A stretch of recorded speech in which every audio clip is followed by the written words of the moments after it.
नमस्कार, आपसे मेरा नाम है शुभवीर यादव एडवोकेट और मैं आप सभी के लिए लीगल एडवाइस पर वीडियोस अपलोड करता हूं जो कि आप सब लोग लाइक करते हैं, पसंद करते हैं, शेयर करते हैं और सब्सक्राइब भी करते हैं। अब तक नहीं किया तुरंत करिएगा और दूसरे लोगों तक भी इस जानकारी को जरूर शेयर करिएगा। देखिए, बहुत सारे ऐसे लोग हैं जिनके पास ये प्रॉब्लम है कि सर मेरी पत्नी मेरे साथ रहना नहीं चाहती है। ऐसे कई पति हैं और उसके पीछे कारण क्या है वो आप समझ सकते हैं कि क्या कारण है उसका। लेकिन फिर भी अगर आपके साथ में ऐसी चीज़ें आ रही हैं कि मेरे साथ में वो रहना नहीं चाहती है, तो मैं आपको वो तरीका बताऊंगा कि अगर आपकी पत्नी आपके साथ नहीं रहना चाहती है तो आपको क्या करना चाहिए। क्योंकि इसी भंवर जाल में फंसे रहना ये एक सॉल्यूशन नहीं है। लेकिन हाँ, जहाँ पर लगता है कि अब जो है वो जीवन साथ में गुजरना संभव ही नहीं है, तो वहाँ पर संभावनाएं जब नहीं हो रही हैं तो संभावनाएं फिर और बनाई जाएं। क्योंकि आप ऐसे समय पर ऐसी परिस्थिति में फंस जाते हैं कि जहाँ पर एक सही निर्णय लेना, सही डिसीजन लेना, ये अपने आप में बहुत ही कठिन हो जाता है। अब होता क्या है कि आपका पति पत्नी से झगड़ा हुआ, या फिर कभी कभी ऐसा होता है ना कि इंसान की शादी तो हो जाती है लेकिन उनका मन कहीं और रहता है, तन और मन कहीं और हो रहता है। लेकिन उनकी शादी किसी ऐसे व्यक्ति से हो गई है जिसके साथ उनका ना ही तो मन मिल रहा है और ना ही तन मिल रहा है। क्योंकि शादी का मतलब ये नहीं है कि सिर्फ गए, शादी हुई और आपस में रह लेना शुरू कर दिया। शादी का मतलब ये है कि शादी का मतलब एक पवित्र बंधन और दो जिस्म और एक आत्मा, यानी कि दो तन और एक मन। अगर दो तन मिलकर एक मन हो रहे हैं ना, तो आपकी शादी बहुत अच्छी चलेगी। और जहाँ पर नहीं हो पा रहे हैं या फिर नहीं मिल पा रहे हैं, क्योंकि ऐसा भी बहुत सारे लोग होता है कि मेरा मन ही नहीं करता उस व्यक्ति के साथ में रहने का, या फिर मेरी आत्मा ही कहती है कि वो व्यक्ति मेरे लिए सही नहीं है। ऐसे कई लोगों के साथ में ऐसा होता है और देखा भी गया है।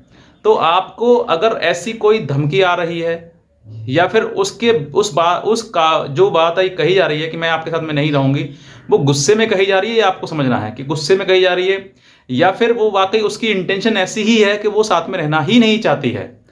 तो आपके लिए स्पष्ट रास्ता आपको देखना है। क्योंकि इसी भंवर जाल में फंसे रहना कि भाई पत्नी है मेरी, मैं पति हूं उसका, लगातार इसी चीज में ऐसे ही फंसे रहना, इसी में फंसकर दम तोड़ देना, या फिर ऐसी शादियों से मन इच्छा ही खत्म कर देना, ऐसा बिल्कुल भी नहीं है। आपको इस तरीके की चीजें नहीं करनी चाहिए। सोचना ये चाहिए कि अगर मान लीजिए कोई व्यक्ति आपके साथ रहकर खुश नहीं है, चाहे वो पति हो या पत्नी हो, कोई भी हो, मैं व्यक्ति की बात कर रहा हूं।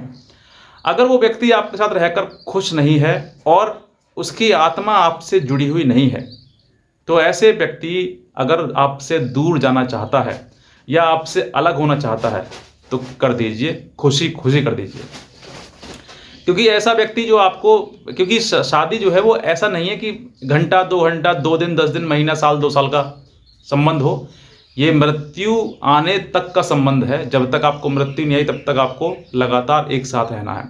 और अब आपका मन नहीं लग रहा है, तो जहां मन नहीं लगता है या फिर मन नहीं मिलता है, तो वहां पर आप 1 साल 2 साल क्या, मान लीजिए मजबूरी में आपने किसी कारणवश या किसी की, भाई हमारी इज्जत खराब हो जाएगी, माता पिता की इज्जत खराब हो जाएगी, इस वजह से आपने निकाल दिया, तो एक समय ऐसा आएगा कि आपको भंवर में, बीच भंवर में आपको अलग होना पड़ेगा।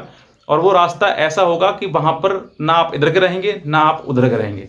तो ऐसे समय पर जाकर एक दूसरे से अलग होना वो ना पति के लिए अच्छा है ना पत्नी के लिए अच्छा है। लेकिन जहां पर अभी मान लीजिए आपका मन ऐसा हो गया कि हमें साथ में रहना संभव नहीं है, नहीं रह सकते हैं, तो ऐसे पति हो या पत्नी हो, दोनों में से कह रहा हूं आपके लिए, छुटकारा लेना ही बेहतर है।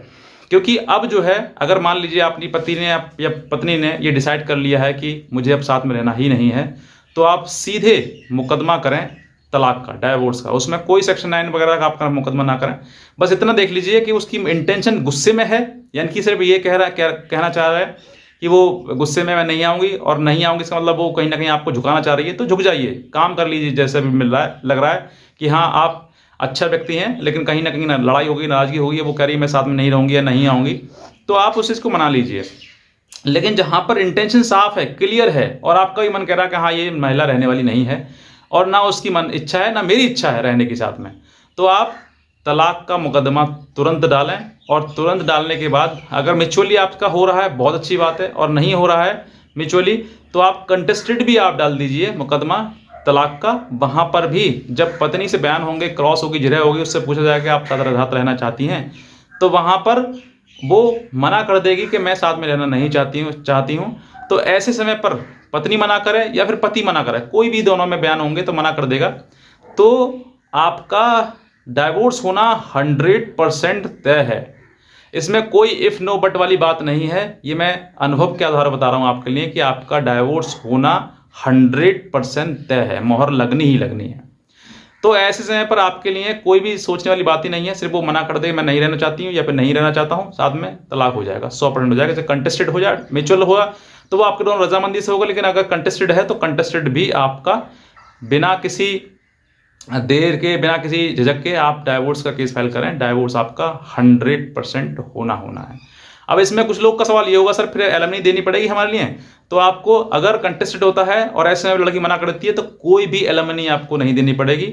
वो आपकी इच्छा है, अपनी स्वेच्छा से आप जो दे दें, लेकिन फिर भी आपको कोई एलिमनी नहीं देनी पड़ेगी और आपका डाइवोर्स हो जाएगा। क्योंकि यहाँ पर स्पष्ट है कि एक व्यक्ति दूसरे व्यक्ति के साथ रहना नहीं चाहता है। तो जहां रहना नहीं चाहता है तो कोर्ट की भी मजबूरी बन जाती है कि इनको डाइवोर्स देना चाहिए, क्योंकि इनके फेवर में है। और दोनों चीज़ों के लिए, दोनों व्यक्तियों में से अगर एक व्यक्ति नहीं रहना चाहता तो फिर ये पति पत्नी का संबंध है वो बन ही नहीं सकता, गृहस्थ जीवन बन ही नहीं सकता। तो इसलिए बेहतर है कि इनको दोनों को सेपरेट कर दिया जाए। एक लीगली एक मोहर लग जाए कानून की कि भाई दोनों सेपरेट हैं, तो दोनों अपना इंडिविजुअल जो भी जीवन जीना चाहते हैं जी सकते हैं। तो बस आज मैं इतने कहना चाहूँगा। और कोई भी अगर आप लीगल एडवाइस, लीगल हेल्प अगर हमसे लेना चाहते हैं तो आप हमारे दिए हुए नंबर पर हमें संपर्क कर सकते हैं, हमसे लीगल एडवाइस भी हमारी ले सकते हैं। तो बस मैं इतना कहना चाहूँगा, अगर आप नए हैं तुरंत नीचे लाल रंग का बटन देखिए शो हो रहा है तो क्लिक कर दीजिए और शेयर कर दीजिए और बेल आइकन प्रेस कर दीजिए, ताकि अगली जो नोटिफिकेशन है, अगली जो वीडियो है वो सीधे आप तक पहुँच सके। आज का वीडियो देखें, आपसे बहुत धन्यवाद।